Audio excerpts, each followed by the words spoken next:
بسم اللہ الرحمن الرحیم۔ السلام علیکم، welcome back to another video. آج کی ویڈیو میں ہم بات کریں گے پیڈرول ٹوٹل سیرپ کے بارے میں۔ اس سیرپ کے بینیفٹس، اس کے سائیڈ افیکٹ اس ویڈیو کے اندر میں آپ کو فل ڈیٹیل بتا دوں گا۔ ویڈیو شروع کرنے سے پہلے آپ سب سے ریکویسٹ ہے کہ چینل کو سبسکرائب کر دیں، ویڈیو کو لائک کر دیں اور بیل آئیکن کو لازمی پریس کریں تاکہ میری ہر نئے آنے والی ویڈیو آپ تک ایزیلی پہنچ سکے کسی بھی میڈیسن کے متعلق۔ تو یہ جو سیرپ ہوتا ہے یہ اسپیشلی یوز کیا جاتا ہے اگر چھوٹے بچوں کو نزلہ ہو یا کھانسی ہو۔ اکثر آپ سیرپ یوز کرتے ہیں 1-2 گھنٹے کے لیے فوری آرام ملتا ہے، لیکن اس کے بعد دوبارہ سے بخار چڑھ جاتا ہے یا دوبارہ سے نزلہ شروع ہو جاتا ہے۔ یہ سیرپ انشاءاللہ آپ کو بہت مفید ہوگا، ٹھیک ہے۔ ان سے بچوں کو کھانسی، اس کے بعد زکام، اس کے بعد نزلہ وغیرہ اور اسپیشلی بخار جو ہے وہ انشاءاللہ ٹھیک ہو جائے گا، ٹھیک ہے۔ اس کے جو سائیڈ افیکٹس ہیں وہ بالکل بھی نہیں ہے، ٹھیک ہے۔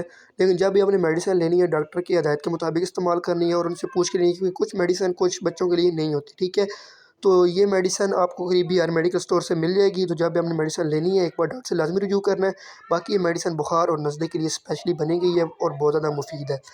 امید کرتا ہوں آپ کو ویڈیو پسند آئی ہوگی۔ اگر ویڈیو پسند آئی ہو تو ویڈیو کو لائک کر دیں۔ اس طرح آپ میری طرح ہر قسم کی ویڈیو دیکھنے کے لیے چینل کو وزٹ کر سکتے ہیں اور چینل کو سبسکرائب کر سکتے ہیں۔ انشاءاللہ ملتے ہیں اگلی ویڈیو کے اندر۔ اتنی دیر کے لیے اپنا خیال رکھیے گا۔ اللہ حافظ۔